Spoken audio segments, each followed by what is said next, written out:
ভাই ভাবির সাথে কাজ করার সময় আমি দেখে ফেলায় বাড়িতে কেউ না থাকায় ভাই আমার সাথেও যেভাবে কাজ করল গল্পটি সম্পূর্ণ শুনলে আপনাদের মেশিন দিয়ে টপ টপ করে পানি চলে আসবে, আপনারা হাতের কাজ করতে বাধ্য হবেন, তাই হাতের কাজ করার আগে হাতের কাছে অবশ্যই টিস্যু রাখবেন গু। বন্ধুরা, একদিন ভোরে যখন আমি গরুকে ঘাস দিতে উঠলাম তখন এমন কিছু দেখলাম যা দেখে আমি লজ্জায় জ্বলে ভরে গেলাম। প্রায়ই যখনই আমি গরুকে ঘাস দিতে যাই তখন এমন দৃশ্য দেখতে পাই। আমি দেখলাম আমার ভাই ও ভাবি একসাথে কিছু করছেন। ভাই ও ভাবির মধ্যে ভালোবাসা ও পারস্পরিক বোঝাপড়ার খুব সুন্দর একটি দৃশ্য ছিল। তাদের দেখে আমি এক পলকের জন্য খুব ভালো লাগলাম। যেই ভাবির নজর আমার উপর পড়ল, তিনি হাসতে হাসতে ভাই থেকে আলাদা হয়ে গেলেন এবং গরুর দুধ দোয়াতে চলে গেলেন, আর ভাই বাইরের দিকে চলে গেলেন। আমি ভাবলাম এই সময়ে তাদের একা ছেড়ে দেওয়া উচিত, তাই আমি বাড়ি ফিরে এলাম এবং মনে মনে ভাবতে লাগলাম যে আমার স্বামী তো কখনো আমার দিকে নজর দেয় না, আর আমার ভাই কত রোমান্টিক। যেই আমি বাড়ির দরজায় পৌঁছে তা বন্ধ করতে লাগলাম, তখন পিছন থেকে আমার ভাই এসে বলল, কাব্য, তুমি খুব সুন্দর, কিন্তু তোমার স্বামীর কাছে তো তোমার জন্য সময় নেই। যদি তুমি চাও, আমি তোমার সব ইচ্ছা পূরণ করতে পারি। আমি বললাম, ভাই, আপনি কি বলছেন? এ কথা বলে আমি দরজা বন্ধ করার চেষ্টা করলাম, তখন ভাই জোরে দরজা ধরে ফেল এবং তার ইচ্ছা প্রকাশ করল যা মেয়েদের সবচেয়ে বেশি কষ্ট দেয়। তার ইচ্ছা শুনে আমি হতবাক হয়ে গেলাম। তারপর ভাই দরজা ভেতর থেকে বন্ধ করে দিল। আমি পুরোপুরি কাঁপছিলাম, এই ভেবে যে কেউ যেন আমাদের দেখে না ফেলে। ভাই বলল, ডরার কিছু নেই, সবাই মাঠে গেছে, আর তোমার ভাবি গরুর দুধ দোয়াতে ব্যস্ত। মাত্র 10 মিনিটের কথা, কেউ আমাদের বিরক্ত করবে না। গিয়ে কথা বলে ভাই তার সেই ইচ্ছা পূরণ করল যা মেয়েরা সহজে রাজি হয় না, এবং এই সব আমি এই গল্পে বলতে যাচ্ছি। নমস্তে বন্ধুরা, আজকের এই গল্পে আপনাদের স্বাগতম। বন্ধুরা, আমার নাম কাব্য এবং আমি একটি ছোট্ট গ্রামের বাসিন্দা। আমি একটি সাধারণ পরিবারে জন্মগ্রহণ করেছিলাম।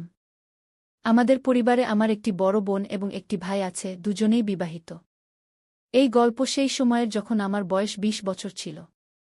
আমার বোনের বিয়ের 9 বছর পেরিয়ে গিয়েছিল, আর আমার বিয়ের কিছুদিনই হয়েছিল। যখন আমি মায়ের বাড়ি এলাম তখন বাড়ির পরিবেশ খুবই গম্ভীর ছিল। আমার মা মাটিতে বসে কাঁদছিলেন। আমি মাকে জিজ্ঞাসা করলাম, মা, কি হয়েছে? কিন্তু তিনি আমাকে কোনো উত্তর দিলেন না। বাবা দাঁড়িয়েছিলেন, আর তার চোখে গভীর বিষাদ ছিল। বাবা আমাকে কাছে ডাকলেন এবং ভারী স্বরে বললেন, বেটা, তোমার দিদি আমাদের ছেড়ে এই দুনিয়া থেকে চলে গেছে। কি? এ কথা শুনে আমার যেন মাটি সরে গেল। আমি ফুপিয়ে ফুপিয়ে কাঁদতে লাগলাম। আমার দিদির একটি মেয়ে ছিল যে বিয়ের 2 বছর পর জন্মগ্রহণ করেছিল। আমরা সবাই পরিবারের লোকজন দিদির শ্বশুরবাড়ি গিয়েছিলাম, যেখানে তার অন্তিম ক্রিয়া সম্পন্ন হয়েছিল। ধীরে ধীরে জীবন আবার তার স্বাভাবিক গতি ধারণ করতে শুরু করল। দিদির মৃত্যুর 1 মাস পর আমার জিজা তার মেয়েকে নিয়ে আমাদের বাড়ি চলে এলেন। সেই সময় আমি বাড়িতে ছিলাম। জিজার পরিবারে কি আলোচনা হয়েছিল আমি তা জানতাম না। যখন আমি দেখলাম, মা আমাকে একটি ঘরে নিয়ে গেলেন। মায়ের চেহারায় গাম্ভীর্য ছিল। তিনি ধীরে ধীরে বললেন, বেটা, আমার কথা মন দিয়ে শোনো। তুমি জানো যে তোমার দিদি এখন আমাদের মধ্যে নেই, আর তার ছোট্ট মেয়ের দেখভাল করার কেউ নেই। তোমার জিজা দ্বিতীয় বিয়ে করতে যাচ্ছেন।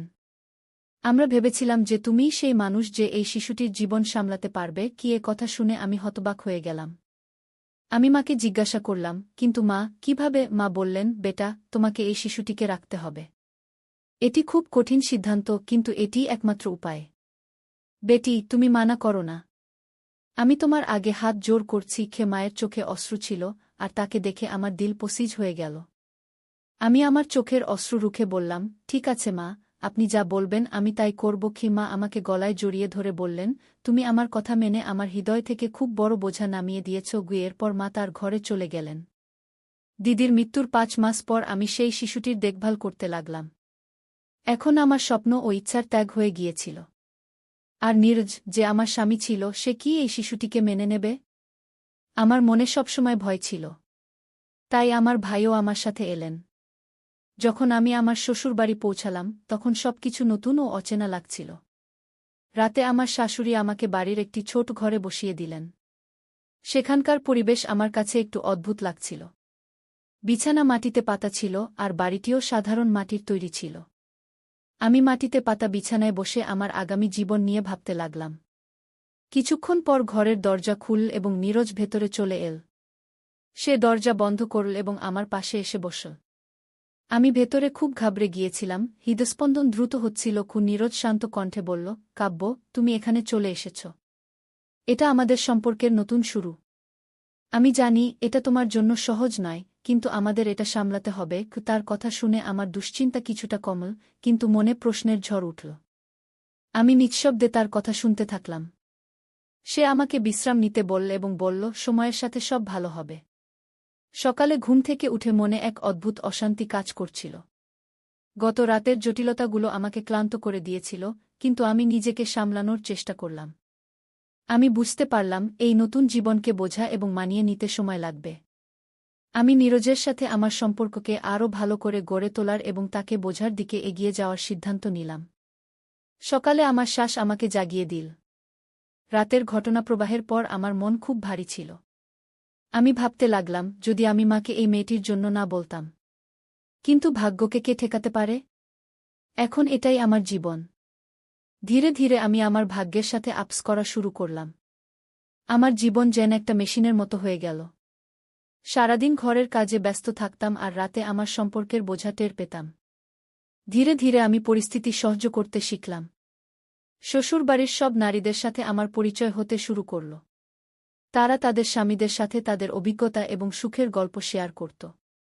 তাদের কথা শুনে আমার মন খারাপ হয়ে যেত, কিন্তু আমি কখনো কাউকে আমার মনের কথা বলিনি। আমি আমার জীবনের দুঃখগুলো নিজের মধ্যে গুটিয়ে রেখেছিলাম এবং নিঃশব্দে সব সহ্য করে গিয়েছিলাম। আমাদের পরিবেশ খুব সাধারণ ছিল। নীরজ না খুব পড়াশোনা করেছিল, না কোনো চাকরি করত। এই কারণে ঘরের আর্থিক অবস্থাও ভালো ছিল না। দিন যেতে থাকল এবং আমি নিজেকে পরিস্থিতির সাথে মানিয়ে নেওয়ার চেষ্টা করছিলাম। আমি নিজের মধ্যে এই বিশ্বাস জাগাতে শুরু করলাম যে প্রতিটি পরিস্থিতির মুখোমুখি ধৈর্য এবং বুদ্ধিমত্তার সাথে হতে হবে। আমাদের পরিবারের সবচেয়ে বেশি পড়াশোনা করা ব্যক্তি ছিলেন আমার ভাই রাহুল। তিনি একটি সরকারি স্কুলে শিক্ষক ছিলেন এবং তার জমির দেখভাল আমি করতাম। যদিও তিনি তার পরিবার নিয়ে আলাদা থাকতে শুরু করেছিলেন। নীরজের জমি এত কম ছিল যে তার উপর ভরসা করে ঘর চালানো কঠিন হয়ে পড়ছিল। সময় কেটে যাচ্ছিল, কিন্তু আমাদের অবস্থা দিন দিন খারাপ হচ্ছিল। আমার বিয়ে হয়ে গিয়েছিল 2 বছর এবং আমি এখন 22 বছরের হয়েছি। আমাদের কোনো নিজের সন্তান ছিল না এবং সত্যি বলতে আমি সন্তান চাইতামও না। দিদির মেয়ে রিনা, যে এখন 8 বছরের হয়ে গিয়েছিল, তাকে সামলানোই আমাদের জন্য একটা বড় দায়িত্ব ছিল। রিনা আমাকে মা বলে ডাকত এবং আমিও তাকে আমার মেয়ের মতো ভালোবাসতাম। রিনা এখন কিশোরী বয়সে পা দিয়েছিল। তার ব্যক্তিত্ব এবং বুদ্ধিমত্তা বাড়ছিল। সে জানত যে আমি তার আসল মা নই, কিন্তু সে আমাকেই মা হিসেবে মেনে নিয়েছিল। এই সম্পর্ক আমাদের মধ্যে একটি অমূল্য বন্ধনে পরিণত হয়েছিল। ঘরের অবস্থা দিন দিন খারাপ হচ্ছিল। আয়ের উৎস সীমিত ছিল আর খরচ ক্রমাগত বাড়ছিল। একদিন সকালে গায়ের ঘাস দিতে উঠে আমি এমন কিছু দেখলাম যা আমাকে হতবাক করে দিল। আমি দেখলাম আমার ভাই তার স্ত্রীর সাথে হাসিঠাট্টা করছে। তাদের মধ্যে স্নেহ এবং পারস্পরিক বোঝাপড়া দেখে আমি এক মুহূর্তের জন্য খুব ভালো লাগল। আমি ভাবলাম, কঠিন পরিস্থিতির মধ্যেও সম্পর্কে মাধুর্য এবং পারস্পরিক সহযোগিতা বজায় রাখা কতটা জরুরি। যেই তারা আমাকে দেখল, ভাবি হাসতে হাসতে ভাই থেকে আলাদা হয়ে গেলেন এবং গরুর দুধ দোহাতে চলে গেলেন। আর ভাই বাইরের দিকে চলে গেলেন। আমি ভাবলাম, এখন তাদের নিজস্ব সময়ে একা থাকতে দেওয়া উচিত, তাই আমি বাড়ি ফিরে এলাম। বাড়ির দরজায় পৌঁছে আমি তা বন্ধ করতে যাচ্ছিলাম, এমন সময় পিছন থেকে ভাই চলে এলেন। তার উপস্থিতি আমাকে কিছুটা হতবাক করল। আমি তাকে জিজ্ঞেস করলাম, ভাই, কোনো কাজ ছিল? ভাই হেসে বললেন, না, শুধু তোমার মুখে কিছু অদ্ভুত অভিব্যক্তি দেখে ভাবলাম তুমি ঠিক আছো কিনা। কি তার কথায় একটু খোঁচা লাগল, কিন্তু আমি তা উপেক্ষা করে বললাম, সব ঠিক আছে ভাই।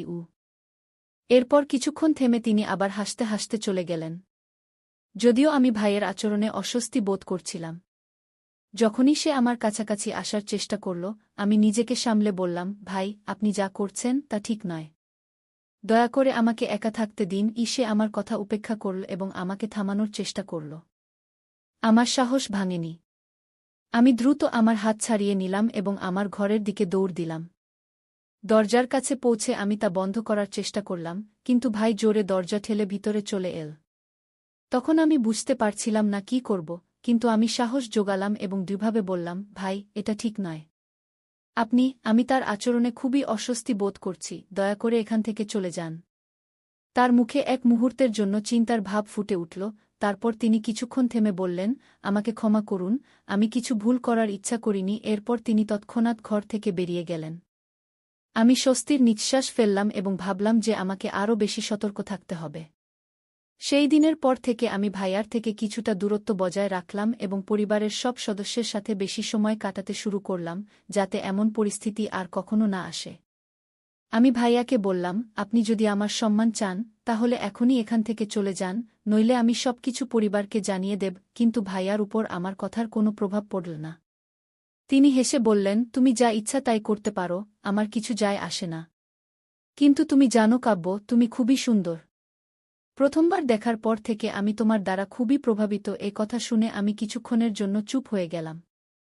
আমার মনে নানা চিন্তা ঘুরপাক খাচ্ছিল। আমার স্বামী কখনো আমার প্রশংসা করেনি, না কখনো আমার অনুভূতি বোঝার চেষ্টা করেছে। ভাইয়ার কথা আমাকে কিছুটা অস্বস্তি দিচ্ছিল এবং আমি নিজেকে সামলানোর চেষ্টা করছিলাম। আমি তাকে থামিয়ে বললাম, দয়া করে আমাকে ছেড়ে দিন, আমরা অন্য দিন এইসব করব। আমার কথায় ভাইজা কিছুটা চুপ হয়ে গেলেন, কিন্তু তবুও তিনি থামলেন না। তিনি বললেন, ঠিক আছে, আমি আবার কোনো দিন তোমার জন্য অপেক্ষা করব। এই মুহূর্তে আমি নিজেকে পুরোপুরি সামলানোর চেষ্টা করছিলাম। আমার একমাত্র চেষ্টা ছিল এই পরিস্থিতি থেকে বেরিয়ে আসা এবং নিজেকে নিরাপদ রাখা। আমি কিছু না বলে আমার ঘরে চলে গেলাম। কিছুক্ষণ পর আমি বাইরে এসে বাড়ির পিছনের দিকে যাওয়ার সিদ্ধান্ত নিলাম, কিন্তু ততক্ষণে ভাইজা চলে গিয়েছিলেন। আমি ফিরে এসে নাস্তা তৈরি করতে লাগলাম এবং রিনাকে স্কুলে পাঠিয়ে দিলাম। কিন্তু আমার মন কোথাও লাগছিল না। ভাইয়ার সাথে হওয়া ঘটনা বারবার আমার মনে আসছিল। দুপুরের সময় যত কাছে আসছিল, আমার অস্থিরতা তত বাড়ছিল। একটার মধ্যে কয়েক মিনিট বাকি ছিল, তখন আমার শাশুড়ি ঘরে এসে বললেন, বউ, আমরা খেতে যাচ্ছি, তুমি দরজা বন্ধ করে দাও। আমি উঠে বাইরে গেলাম এবং শাশুড়ি শ্বশুর খেতে যাওয়ার পর দরজা ভেতর থেকে বন্ধ করে দিলাম। আবার আমি আমার ঘরে চলে গেলাম।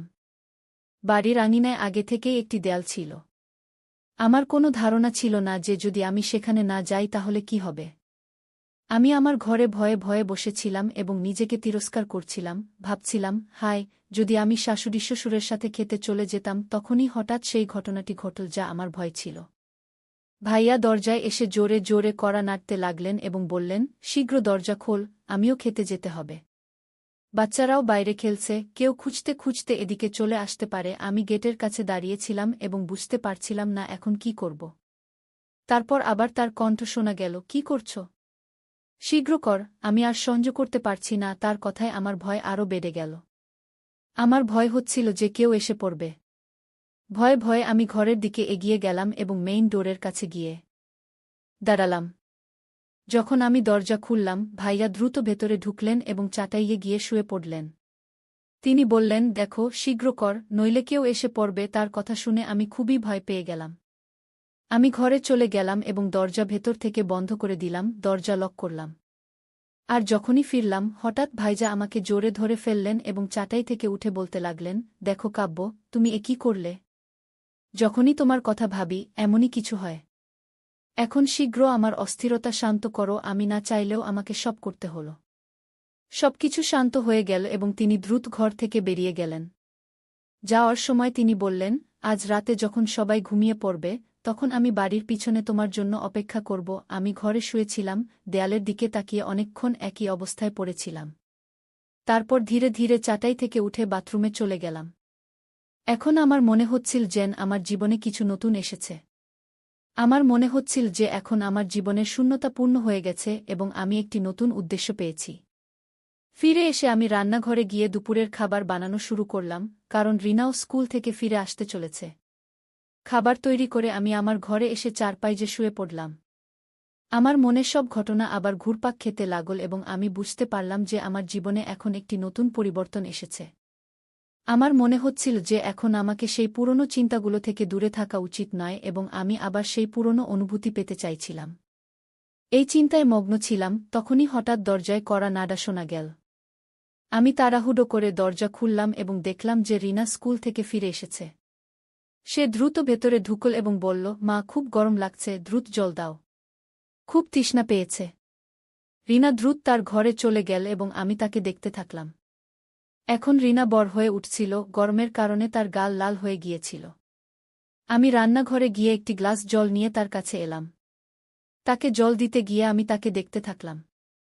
এখন তার মাধুর্য এবং আকর্ষণ স্পষ্টভাবে দেখা যাচ্ছিল।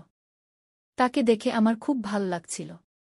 কিন্তু যেই সে আমাকে দেখল, সে বলল, "কি দেখছ মা?" আমি বললাম, "কিছু না, তুমি দ্রুত ইউনিফর্ম বদলে নাও। আমি তোমার জন্য খাবার তৈরি করে দিচ্ছি।" এরপর আমি রান্নাঘরে গিয়ে রিনার জন্য খাবার পরিবেশন করতে লাগলাম। ঠিক তখনই দরজায় কড়া নাড়ল। আমি রিনাকে দরজা খুলতে বললাম এবং সে দরজা খুলতে গেল। আমার শ্বশুর-শাশুড়িও ক্ষেত থেকে ফিরে এসেছিলেন। আমি সবার জন্য খাবার বের করলাম এবং আমরা সবাই মিলে দুপুরের খাবার খেলাম। খাবার খাওয়ার পর আমরা সবাই নিজ নিজ ঘরে বিশ্রাম নিতে লাগলাম। রিনা এবং আমি একই ঘরে ঘুমাতাম।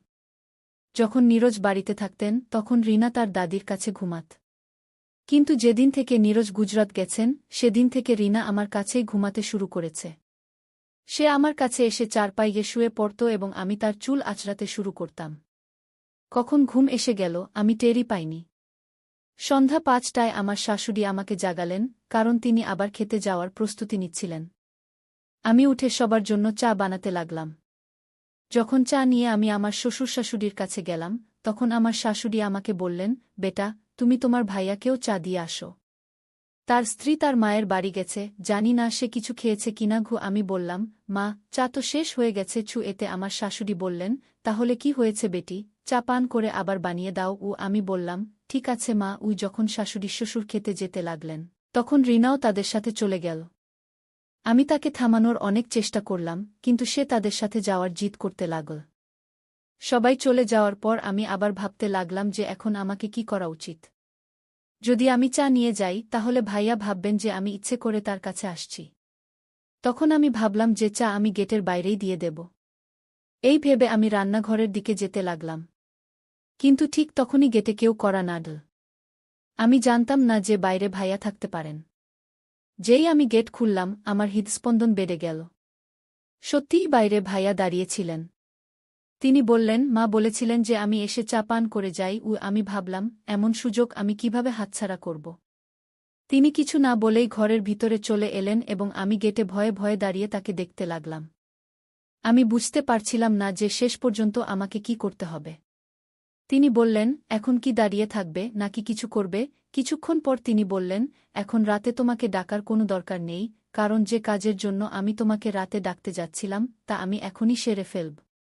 জানি না রাতে সুযোগ মিলবে কিনা।" বলে তিনি আমার কানে ধীরে ধীরে একটি কথা বললেন, যা শুনে আমার হুঁশ উড়ে গেল। আজ ভাইজা তার সেই ইচ্ছা পূরণ করতে যাচ্ছিলেন, যা মেয়েদের সবচেয়ে বেশি কষ্ট দেয়, যার জন্য তারা সহজে রাজি হয় না। আমি ভাইয়াকে স্পষ্টভাবে না বলে দিলাম, কিন্তু তিনি মানলেন না। তিনি বললেন, "যেদিন থেকে আমি তোমাকে প্রথম দেখেছি সেদিন থেকে আমার মনে এই ইচ্ছা পূরণের ইচ্ছা ছিল। আজ সুযোগ পেয়েছি, তাই আমি এটা হাতছাড়া করতে চাই না।" ভাইয়ার জিদের সামনে আমার কোনো কথা চলল না। কিছুক্ষণের জন্য ঘরে ঝড় উঠল এবং তারপর সব কিছু স্বাভাবিক হয়ে গেল। যখন ভাইজা বাইরে যাওয়ার জন্য উঠলেন তখন আমি গেট খুললাম এবং তিনি বেরিয়ে গেলেন। তারপর আমি আমার ঘরের চারপাইয়ে শুয়ে পড়লাম। আজ আমি সম্পূর্ণ সন্তুষ্ট ছিলাম। আমার সব ইচ্ছা পূরণ হয়ে গিয়েছিল এবং আমার মনে হচ্ছিল যেন আমার ভিতরে কিছু নতুন এসেছে। বলা যায় যে আজ আমি সম্পূর্ণ শান্তি পেয়েছি। তাহলে বন্ধুরা, আপনাদের এই গল্পটি কেমন লাগলো কমেন্ট করে অবশ্যই জানাবেন।